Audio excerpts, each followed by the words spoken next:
Testing, testing, 1 2 1 2.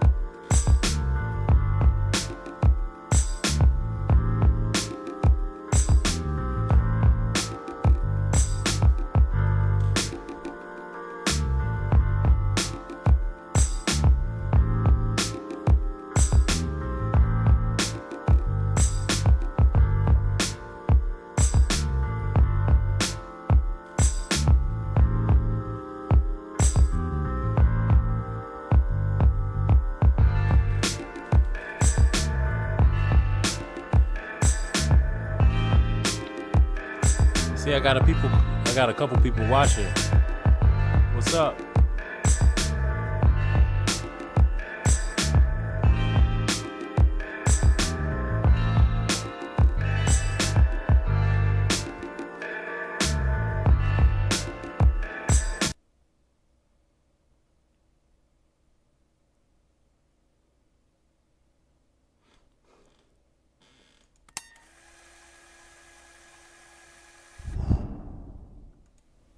What's up? Yeah, this hoodie thing ain't gonna work.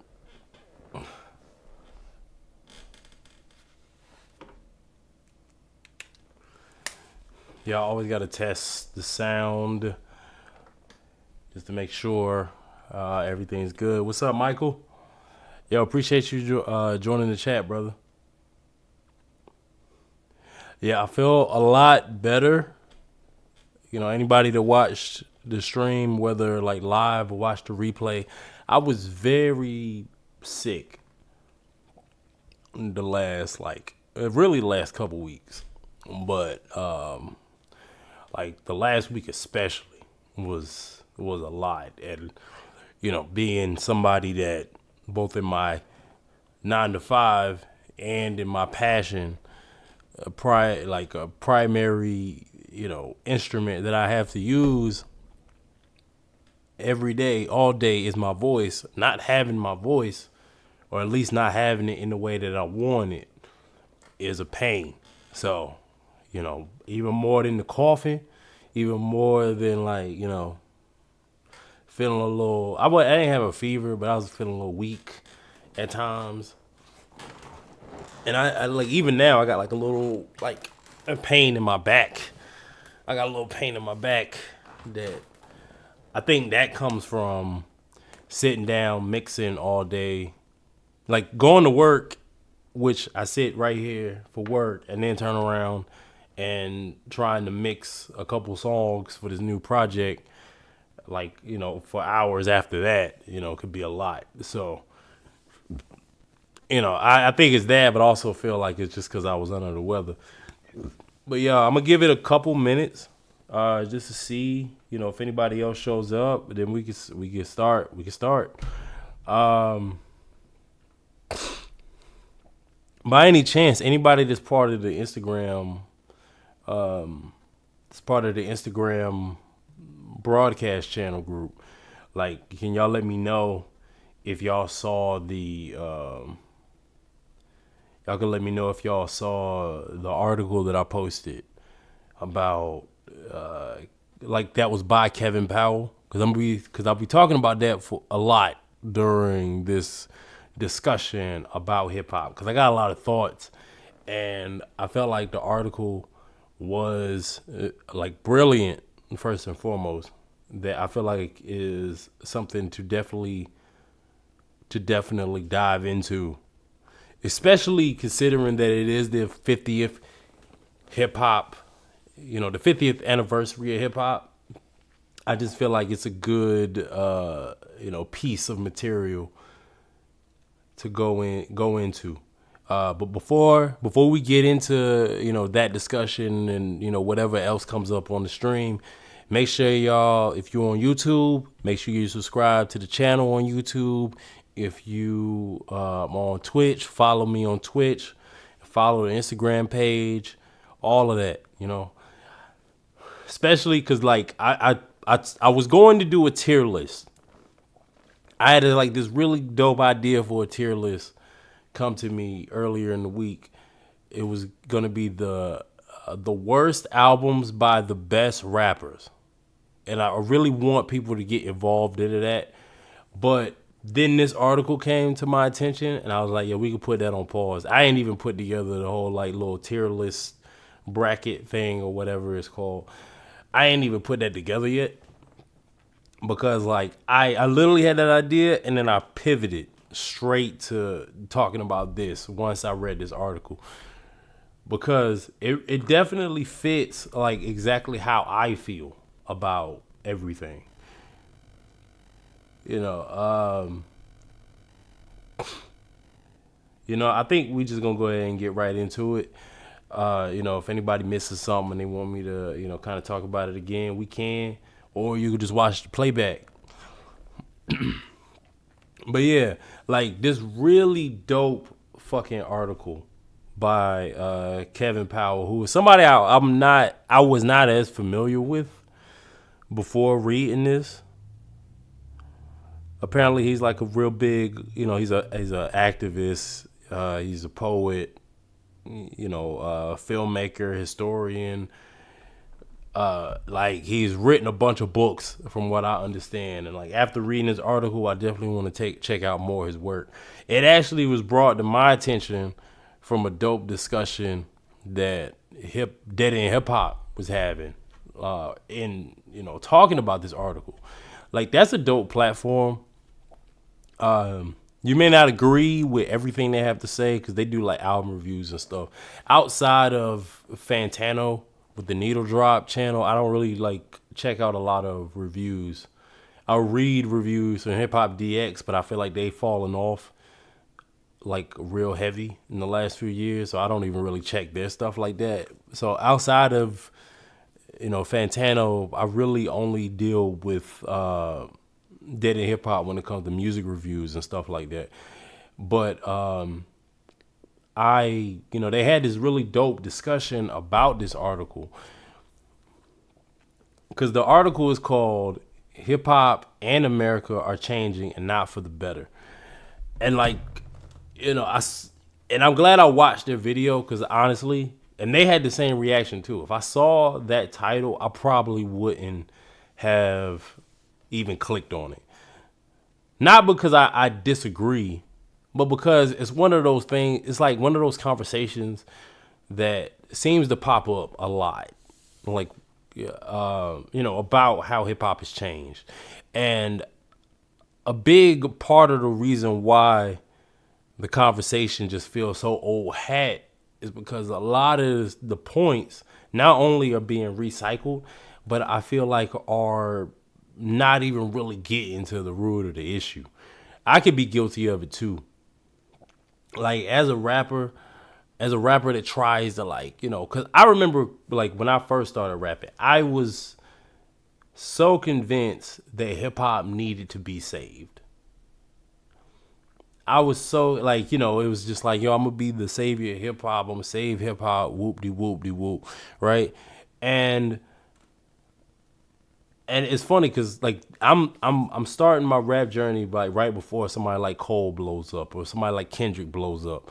I was so used to seeing rappers who talked about like just regular life to social conscious issues and stuff like that. I was so used to them basically being like on the back burner. Like unless you was a diehard hip hop fan, you was in tune with the underground scene, like you skip past the billions of Lil Wayne and Meek Mill and Fabulous and whoever mixtapes on that Piff and live mixtapes and all that other stuff. If you were not that in tune with that, then like those people were not being listened to and not being showcased at all. And then you get somebody like Cole and Kendrick that comes up, and then watching them and watching them in the mainstream was so like refreshing. But then both of them have been out for about like over a decade at this point, and you realize that hip hop hasn't changed at all. And then as somebody who really thought the answer was like a big high selling artist that talked about you know, either social conscious things or even just like, an alternative to what, what was being broadcast and stuff like that. Because Cole isn't necessarily a conscious rapper. Like, he touches on conscious subject matter every once in a while, but you don't really, he's not really, that's not really his whole thing. Like, it might just come up as he's telling this story about growing up in Fayetteville, or just like his journey and things like that. Hell, the only conscious album conscious album that he ever put out was KOD. And KOD was like one of his most negatively received albums, in my opinion. Like, I remember, because Born Center and the one before that, the Cold World, Born Center, Forest Hills Drive, all like massively popular, all very successful. And KOD was successful too, but I think the response to that one was mixed. Oh, also, For Your Eyes Only, people, that's personally one that I just feel like is, kind of overhyped and overrated. But like, a lot of people still enjoy that album. But it wasn't until KOD where he really dived into, and it was really more of a theme. But it was, touching on a situation, a real serious current issue of, of substance abuse and things like that. And, how it's being, glorified, and how it's affecting these rappers and artists and, just people in general that are all being affected by it, that are, just dying at like an early age. And people hated that shit. Like, everybody talked about, not a lot of people, but it was still very mixed compared to like all his other albums. And then he quickly pivoted away from that. He put out his last album. I can't even remember the name of it right now, but you could just tell, like all of that shit was gone. Like, it still touches of it. Like, it didn't completely abandon it, but like he said, I'm not going in that super conscious route. And even Kendrick, in his album, as personal and as reflective, and how he's touching on a lot of things on that album pertaining to him and pertaining to manhood and things like that. But he's specifically saying that he's rejecting the whole savior tag. So even looking at those anomalies in Cole and Kendrick, you realize, when you lean too hard into that shit, it's you're gonna get way more rejection than you are gonna get like people embracing what you're doing.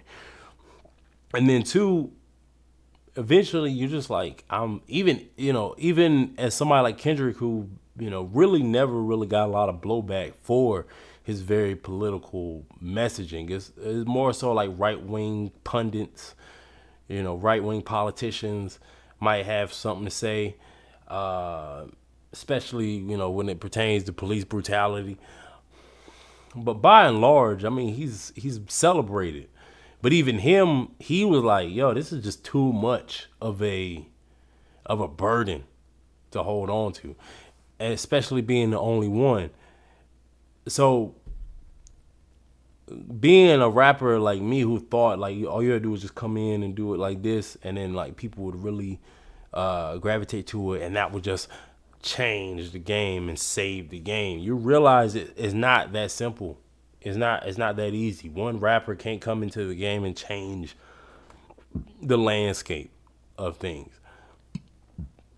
So, I'm saying that to say, like, why, like, reading this article by Kevin Powell and then the discussion that Dead End Hip Hop had about it, it really was one of those like moments that like I felt vindicated.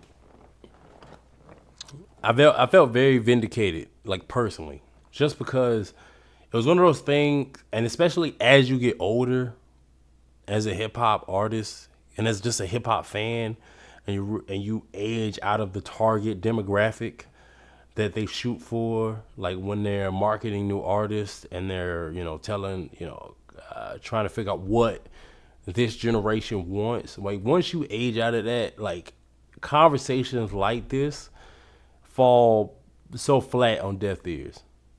Like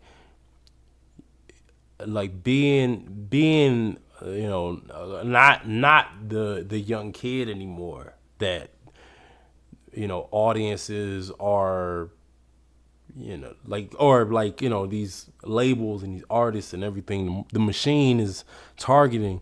You get kind of like cast aside. So having these conversations just become like more and more like exhausted. Like my wife and I talk my wife's head off. Whether it's a piece of history that I found out, or like just some new news or something like that. And sometimes she'll tell me like it could be a little exhausting. Whether it's talking about music, whether it's talking about political, social issues, any of that stuff, it can be exhausting. And like at the time, I'm hyped. Like I'm just one of those people that when I get a new piece of information, I am so excited to just share it. And I was really bad at it when I was in middle school, going into high school and shit like that. Just because I thought this piece of information was just so fascinating and was so exciting and explained a lot that I wanted to share it. I was like, I didn't know this. Let me try to talk to somebody that let me talk to somebody and share this with them. And but then they give you that crazy look like either I know this and I don't care, or I don't care to know this. Yeah, Michael, you like I'm here in the same boat. Like we get these new information, we read these articles and things like that, and we just want to share it. And like our spouses are the closest people to us, so of course, like I'm gonna tell her. But like the thing is though, I get it. It's one of those things where it's like it kind of feels deflating at first when she say that, but then I'm like, I get it. Because I'm exhausted living this shit. Like when you get a new piece of information and you realize like how complicated the web of this situation is. Like it get kind of like, damn, you thinking like, damn, maybe you could find a solution, and then you realize it's another like 4 or 5 layers to it, and you can't. And then you're like, now I feel like I'm back to square one. Like I'm back to trying to figure out, a solution for whatever is bothering me. So like, I get it. Like I get why these conversations can be exhausting, but I also get why we need to keep having the conversations when you look up and shit is not different. And that's with everything, and especially with hip hop. So that was kind of one of the things going into the Kevin Powell article. Like I kind of felt, I felt vindicated because it felt like it was pointless. I felt like it was pointless having these conversations. It was pointless to keep beating the same drum. And it just kind of felt like maybe you were the only one that saw the shit this way. But in reality, it's like, no, it's real. It's definitely real. It's just like, like let me kind of, because one of the taglines of the article, let me get back to the topic, is this like hip hop has become a minstrel show. And the immediate thought is like, it's the it's the same old thing about coonery and shit. But I think it has more to do with the fact that like, because one of the things that they touched on in Dead End Hip Hop video was like Ken on the Dead End Hip Hop panel. He was talking about how like, back in the day, black people would performing minstrel shows because it felt like outside of like field work, that was really the only thing they could do. That's the only work that they were allowed to do.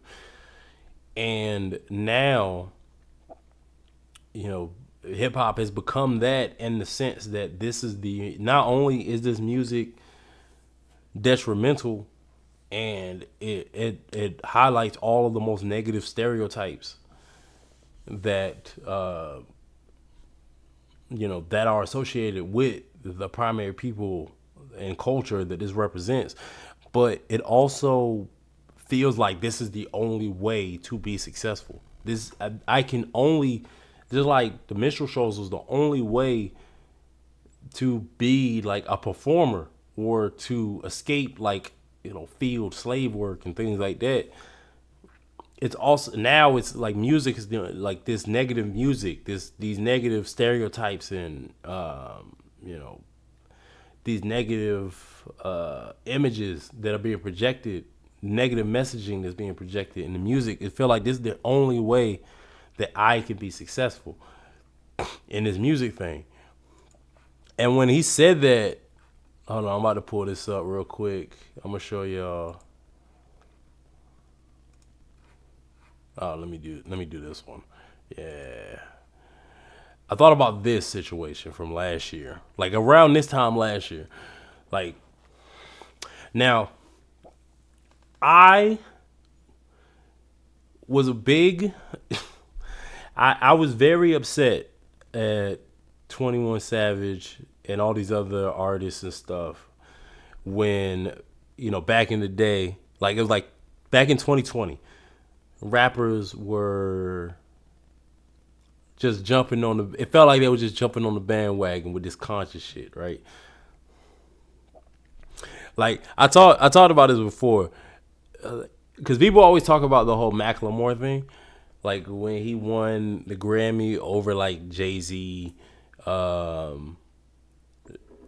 it Jay-Z? I think it was like, I know it was like Kanye, Drake, Kendrick Lamar. That's the biggest one because he should have won the award. And I think Jay, and then Macklemore and Ryan Lewis's The Heist album beat all of them at the Grammys, and that was the big uproar.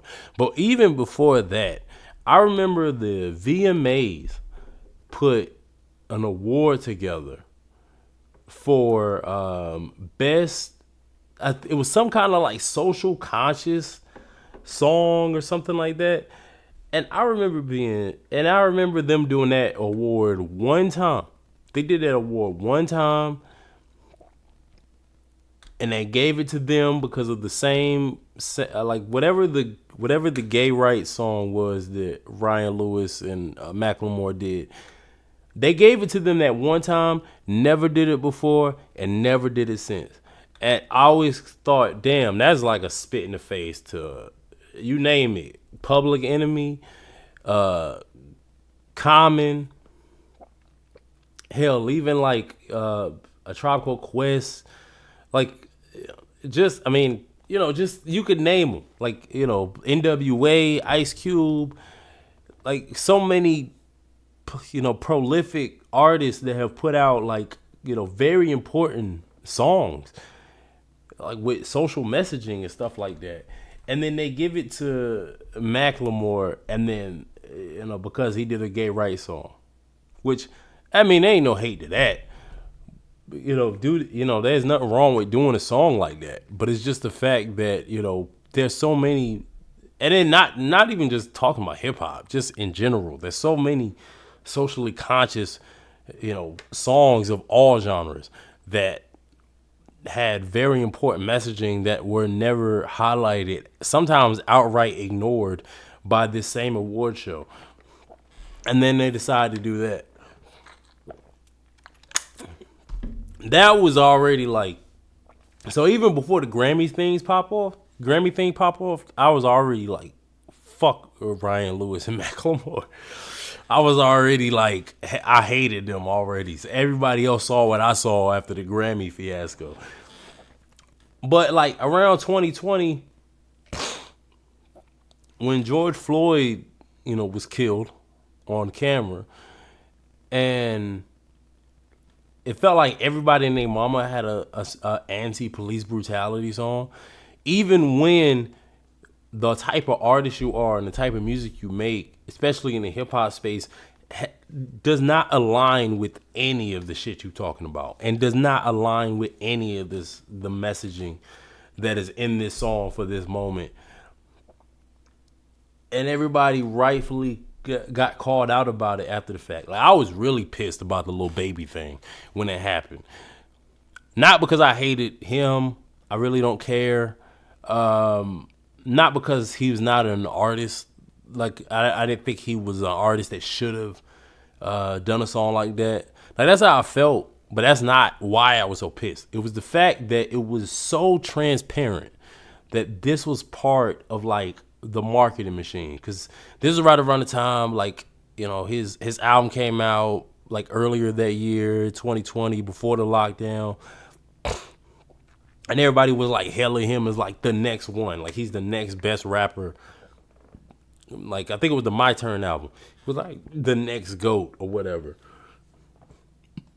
Now, I'm big on saying there's no GOATs. But even if there is a GOAT, it's like you can't, it makes it really hard for these artists that are not prepared for those kind of accolades, especially so early on. Like, you know, it's like they can't just exist and be the type of artist that they have the ability to be. He could just make his music, make his money, he have his fans, you know, have a lot of success.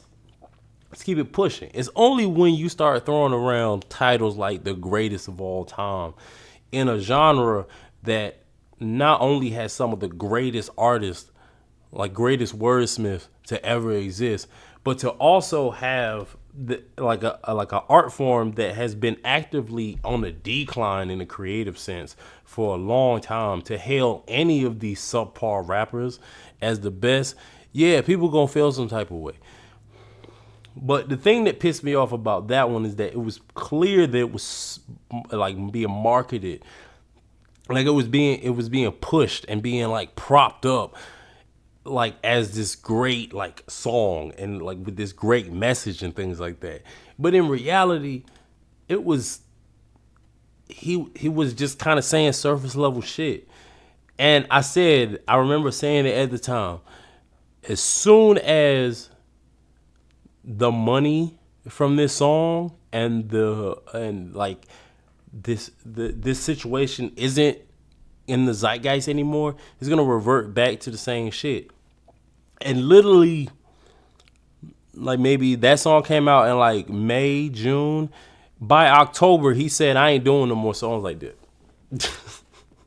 And yeah, you could do your philanthropy and shit like that, but it's like when you make a song like that to capitalize on a very real and very horrific thing, and then cash out and go, all right, I'm going to go back to my other bullshit, is very insulting. Like I said, that they treated like George Floyd's death like a TikTok trend. It was like, what, like, because 2020, like, because it's not the first time somebody got killed on camera. 2020, everything was locked down. People can't go to the club, can't even listen to your bullshit while they driving to work. You know, like, niggas can't go outside.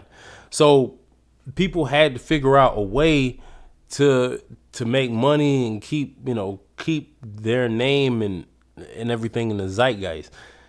And like, so they used a real horrific thing as just something to kind of like bolster themselves. The Baby the same way.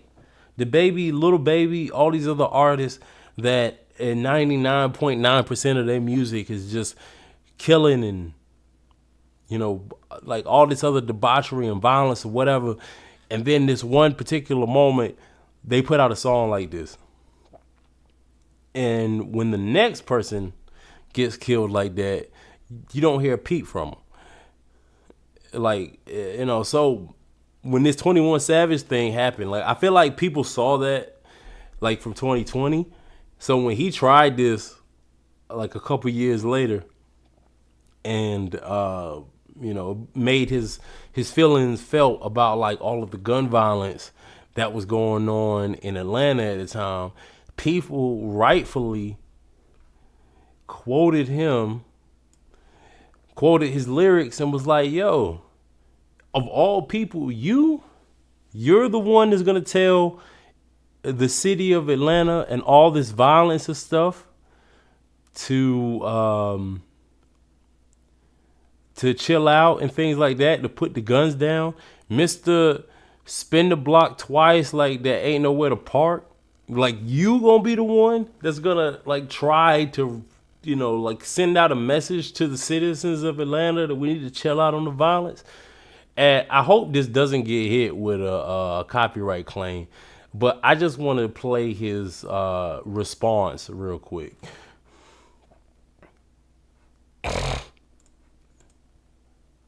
What the fuck?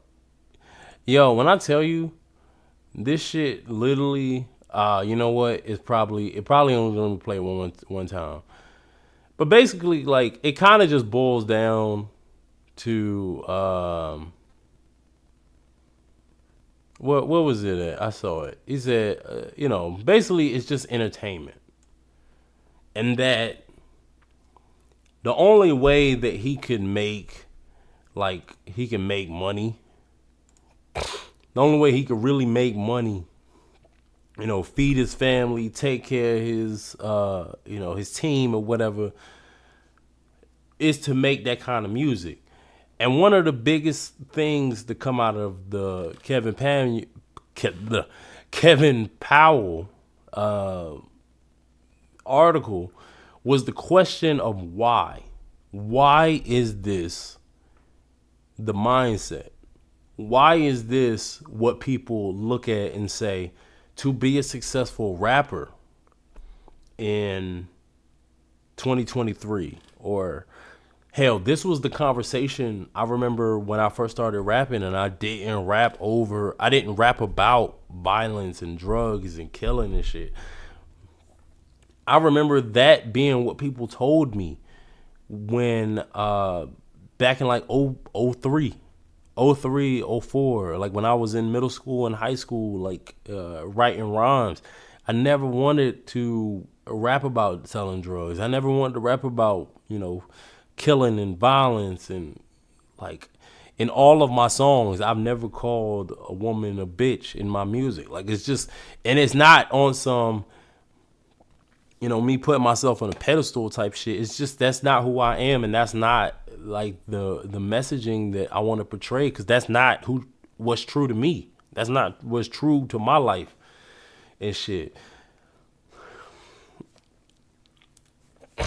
And like, it's just the fact that even if that's not who you are, you gotta pretend to do that shit. Matter of fact, I remember being like in the fourth grade. With my boys, John and this dude named Trey Sean that we were hanging out with. He was like, he was a kid that we hung out with down the street. I haven't seen that dude in years. I don't know what he's up to. I'm still real tight with John. What's up, shooter? But I remember him. I remember the dude Trey Sean. He was a big like 50 Cent fan.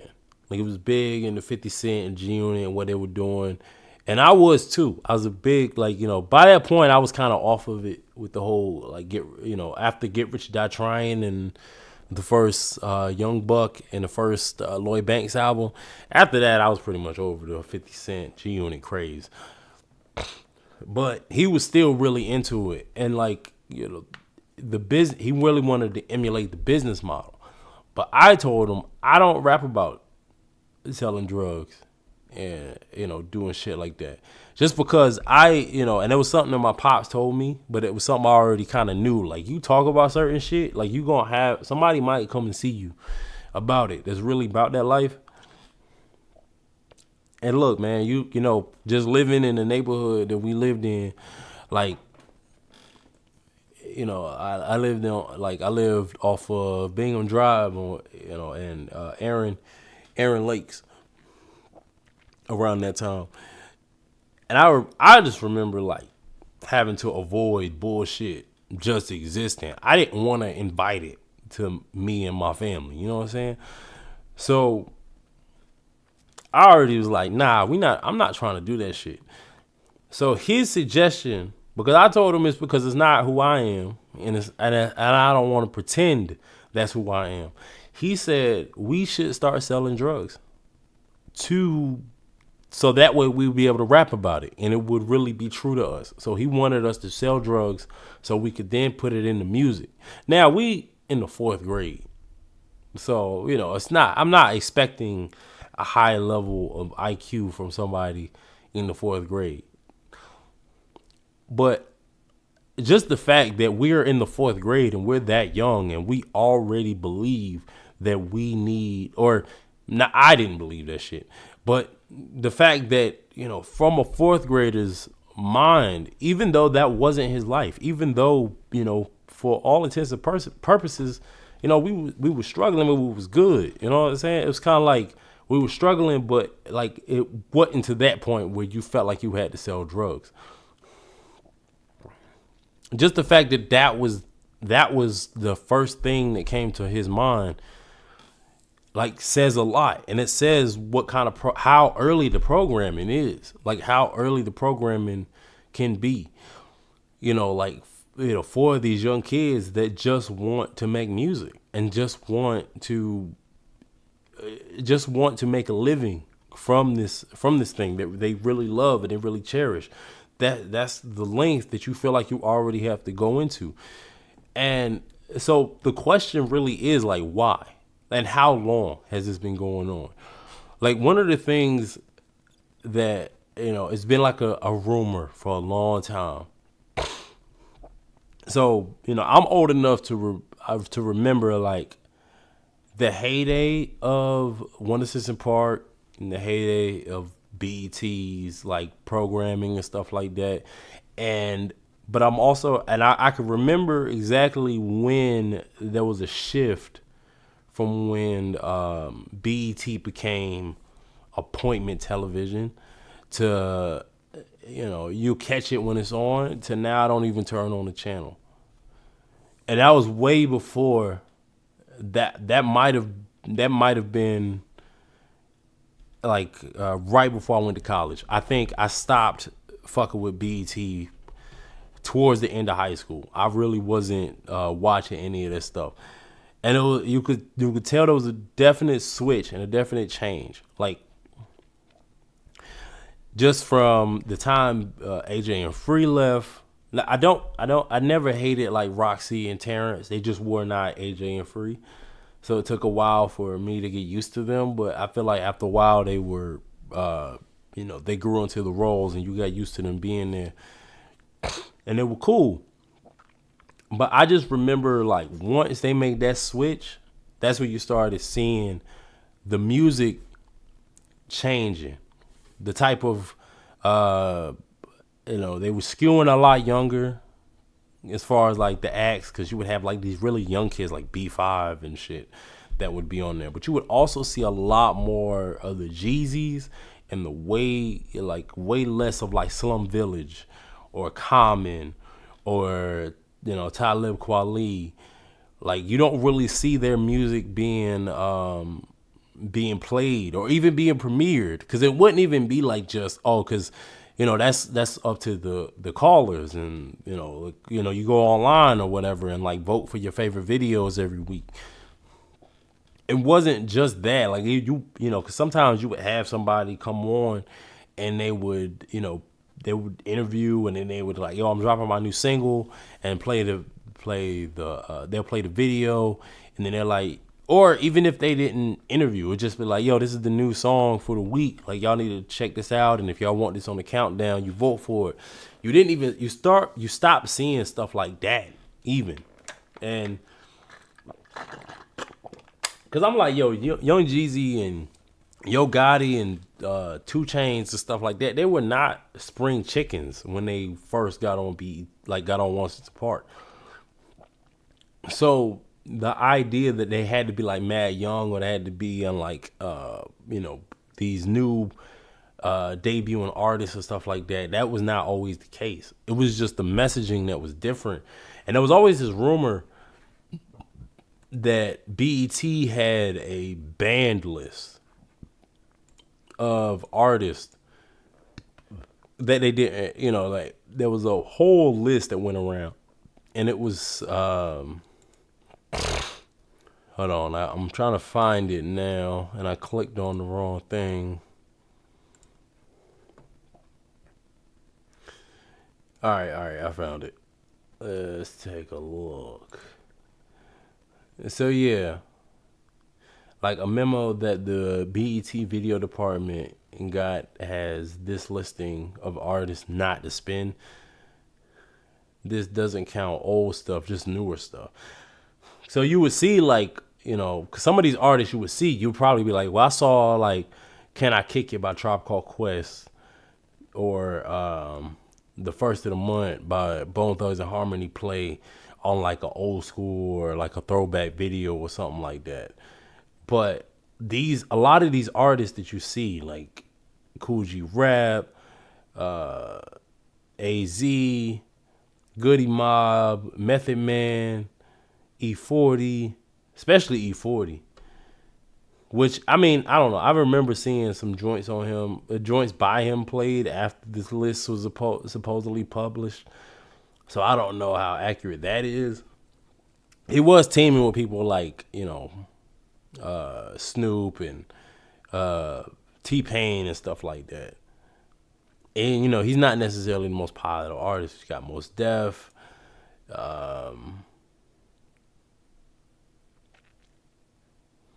Nate Dogg. It's just like there's certain artists where you're like, these people were still putting out quality music. De La Soul, Dead Prez, like they were still putting out music. But like, cause I would see the Ghetto Boys get mad spins for something like Mine's Playing Tricks on Me, but you never hear any of their stuff that came out post 2005 from the individuals or the group. Ice Cube, like, literally just put out an album like maybe a couple years ago at this point. And they were saying that their music was not relevant. But, like, I remember listening to this stuff. See, that was the thing, too. It's like, it's this whole accessibility thing that also makes it really hard to kind of justify this shit, right? Because I remember growing up, and I remember being a hip hop fan like really early. But I'm only exposed to what is available to me on TV. So I'm listening to Nelly, I'm listening to Ludacris, Lil Jon, the East Side Boys, Bone Crusher, T.I. Who else was hot around that time? Of course, Jay-Z. When Kanye got hot, I was listening to Ye. Like, there was a lot of stuff. Those are the like particular artists. There was so much stuff that I was not exposed to because I was not, it was not made available to me. It wasn't until like my dad would, like when the MP3 players came out, and he would always get me like a bunch of new music and stuff like that, or not new music, but it would be just stuff that I had never heard before. Load them onto a MP3 player, and then send it to me, and that would be like like my birthday gift or something like that. And I would be exposed to so much dope stuff like Black Milk, and like I said, like new De La Soul that I had no idea that it came out. I only knew the classics. I'm trying to think. There's so many different artists. Like, that's the first time I heard Goody Mob was on the MP3 player. Trying to think of some more, like Jay Dilla. It's so many, like the Roots, like the Roots were not getting played on like BET like that at all around this time period. And it's like I listening to Rising Down, like they just put the dirty version of the Rising Down album. I don't know when it was. I just remember a few months ago I looked for it and it was only the clean version. And I can't listen to the clean version of the title track especially not Styles P's verse or Get Busy. But so they finally put that on there, and I was mad hype about that for a few weeks. But yeah, just listening, like there was so many different sounds and there was so many different artists that I had no idea about that, was speaking about some real shit, some dope shit that, type of messaging that I was willing to accept. But, and I know that if it wasn't for my dad, I probably would have never been exposed to these artists, and I probably would have never thought to even look for them or look for that. Oh, it's like another person I was really big into was Mickey Fax. Mickey Fax was like I was a super big fan of Mickey Fax and Skyzoo. Those are two artists that I would have never probably heard of if it wasn't for that. So it took somebody older than me to introduce me to something like something like those artists. And look, I'm not saying that these artists that talk about violence, that talk about selling drugs, like they shouldn't exist at all. Like I feel like a lot of times when we have discussions like this, a lot of it falls on deaf ears because it a lot of people don't, like I talked about earlier, like a lot of people don't hit the important part, the important points. I can't talk. I still got phlegm and my nose is stopped up and shit. But it kind of just boils down to what y'all doing is not real music. What y'all doing is stupid, and y'all need to listen to what I listened to back in the day. And that's just kind of where it gets left at. Or they point out the fashion, or they're pointing out, because one of the things that's not brought up in this article like that is like, somebody brought up the the snap era or the dance era, like when the ringtone thing was popping. And like, look, I might have been annoyed by that, because by then I'm in my pure hip hop underground phase and shit. I might have been annoyed, but I wasn't. But it's not like, detrimental. Like they still, the detrimental parts can still be found in it. Like there's still a lot of bitches being thrown around. There's still a lot of, every once in a while, like a nigga gets shot, in their song. Like, I mean, what's his face? Soulja Boy was one of the big pioneers of, the dance movement and stuff like that. When everybody's song had to have a dance and shit.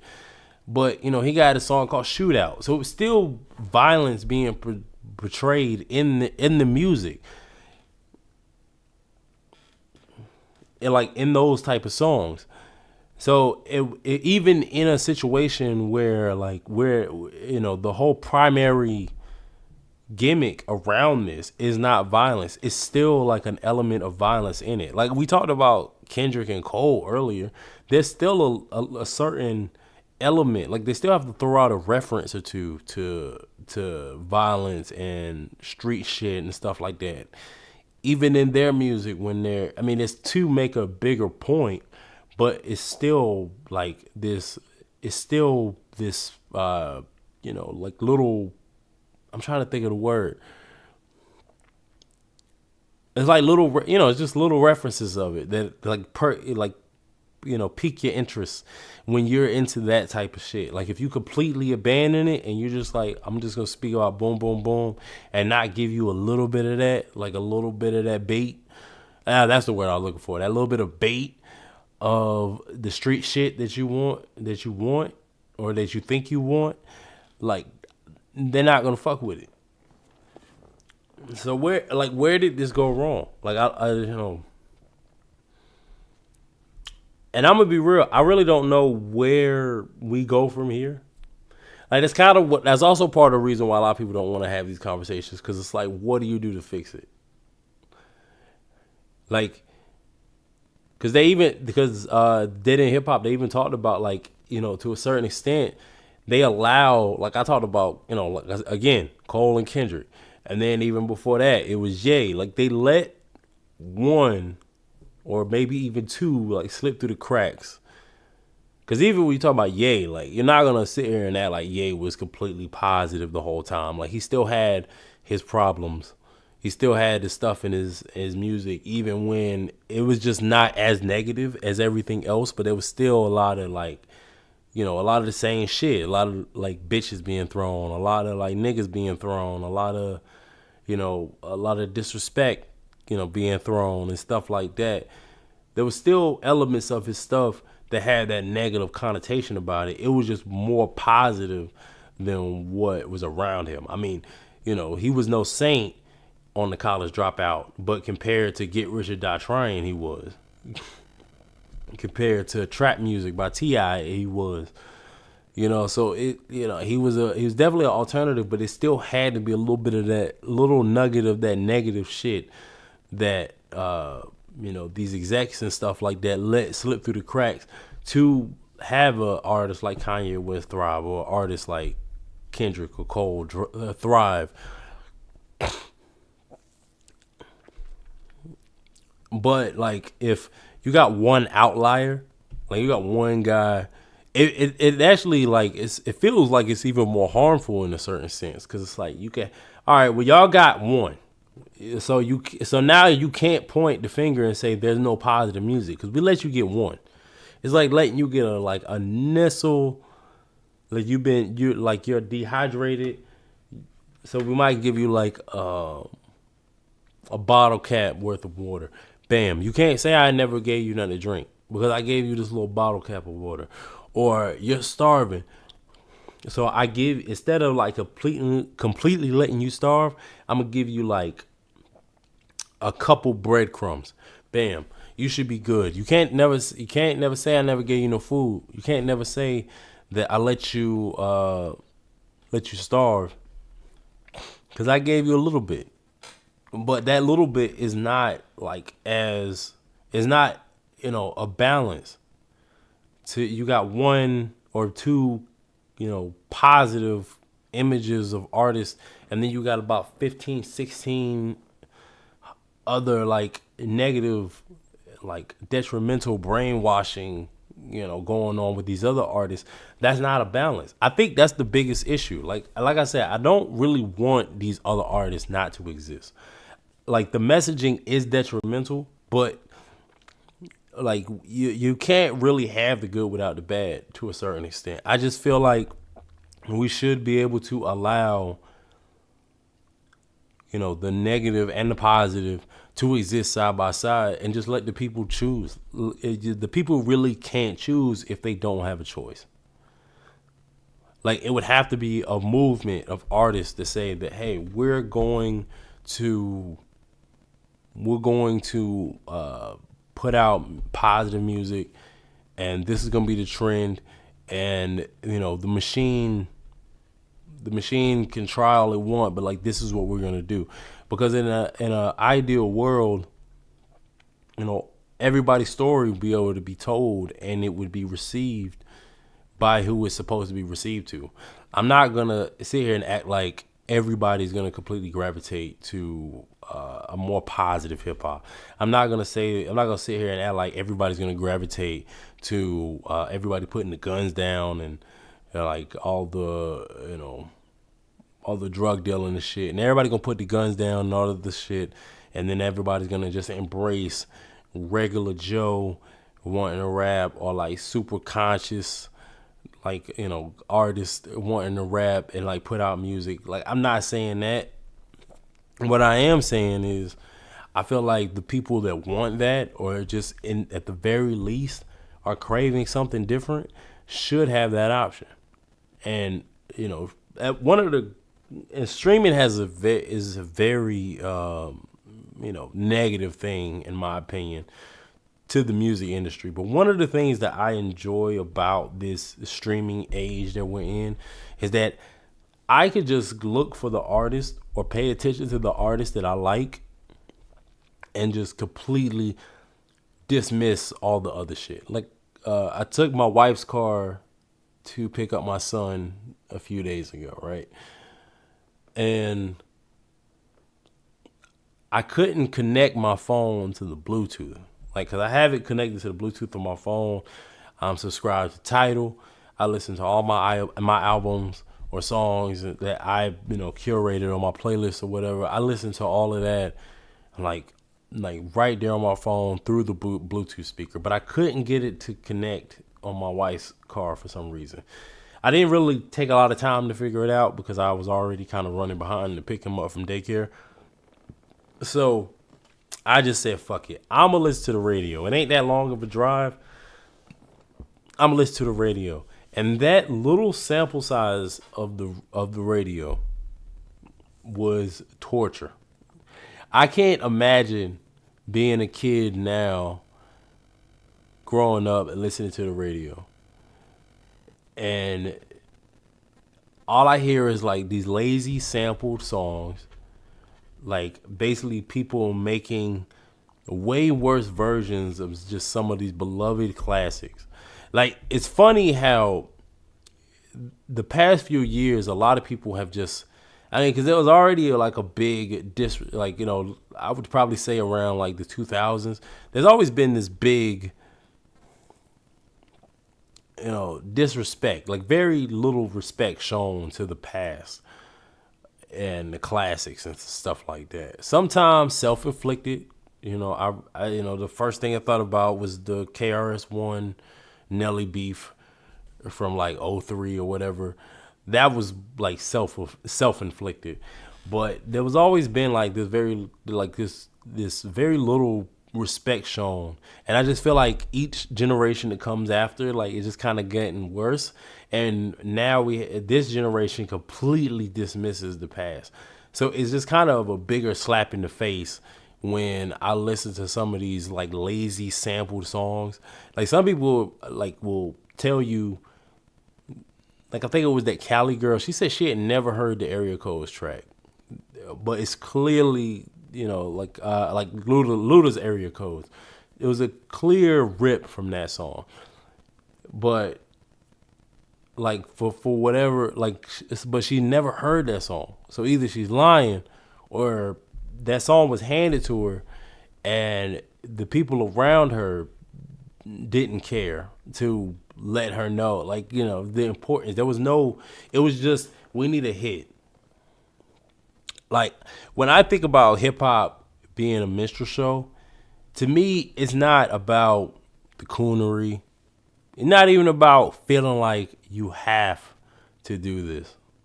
It's the fact that it went from being something that was produced by us, for us, to now it's being produced and created by us just for the sheer amusement of the same people that will happily digest our pain and suffering, just like they did back in the day with the minstrel show. But now it's even more off balance to me. Like, the fact that we, like I said earlier with the whole George Floyd thing, like why that pissed me off so bad, the fact that we're willing to look at a situation like that and view it as nothing more than a trend, and use this art form that was born out of the death of Martin Luther King, and this wanting to just like fight against the establishment in this creative way, like bring us together and throw up a middle finger to racism and classism. The fact that now that it's turned into this, like, that's why I have my feelings are so mixed when I see all these people celebrating the 50th anniversary of hip hop. Like, just kind of looking at where it started to where it is now, I don't really even see what the point is to celebrate.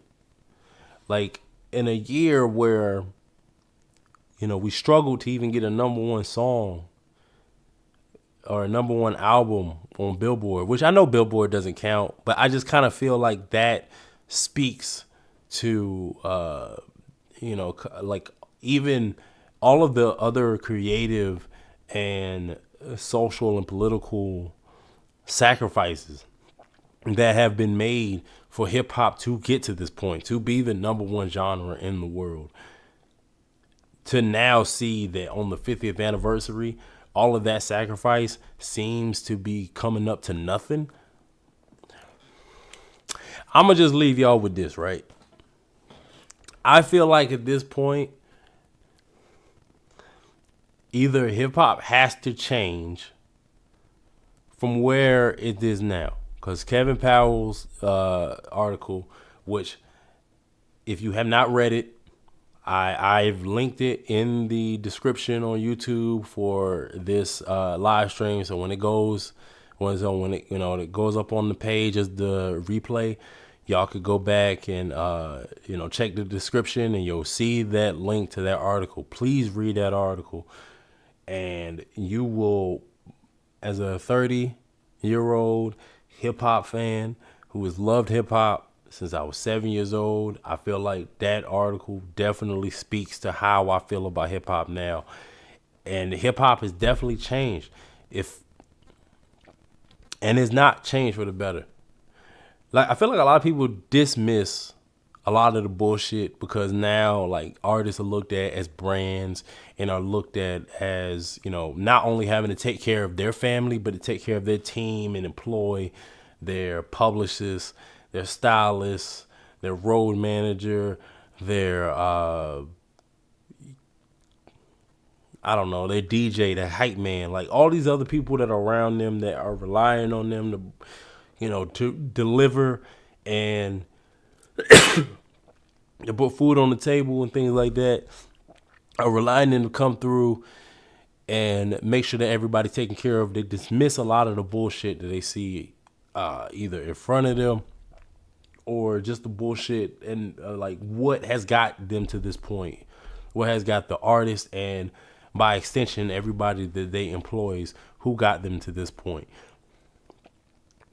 But I strongly believe that if hip hop does not change and does not do a 180 and get back to where, not even a like artistic level, on a sonic level, just going back to what it was supposed to represent in the first place. If it doesn't get back to that, then, and it's going to continue to go down this trend, like I really feel like 50 I would, as somebody who loved hip hop, it could stop at 50 years for me. That's basically what I'm trying to say. Is that if hip hop doesn't do a 180 and get back to where, at least on the soul of it, if it doesn't get back to where it started, then we can pull the plug at 50 years and just let it rest. But yeah, I'm about to go. I really didn't even get into the article like that, but I think that that wasn't on purpose, but I feel like that was better because I feel like y'all really should dive into it and read it for yourselves. Come back and comment on this video after you watched it and let me know how you felt about it.